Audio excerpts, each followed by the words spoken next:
அஸ்ஸலாமு அலைக்கும் வரஹ்மத்துல்லாஹி வபரகாத்துஹு. Welcome to channel all is well my dear. அல்ஹம்துலில்லாஹ். நிறைய நன்மைகளை பெற்று தரக்கூடிய திக்ர் வடிவிலான துவாக்களை இன்னைக்கு எப்படி ஓதுறதுன்னு பார்க்க போறோம். பிஸ்மில்லாஹிர் ரஹ்மானிர் ரஹீம். ரப்பிஃபிர்லி வத்துப் அலைய இன்னக அன்தத் தவ்வாபுர் ரஹீம். ரப்பிஃபிர்லி வத்துப் அலைய இன்னக அன்தத் தவ்வாபுர் ரஹீம். இந்த துவாவை நம்ம பாவ மன்னிப்புக்காக அதிகம் ஓதலாம்.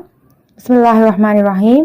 அல்லாஹும்ம இன்னி அஸ்அலுக்கல் ஜன்னா வமா கர்ரப இலைஹா மின் கௌலின் அவ் அமல் வ அஊது பிக மினன் நாரி வமா கர்ரப இலைஹா மின் கௌலின் அவ் அமல். பிஸ்மில்லாஹிர் ரஹ்மானிர் ரஹீம். அல்லாஹும்ம இன்னி அஸ்அலுக்கல் ஜன்னா வ அஊது பிக மினன் நார்.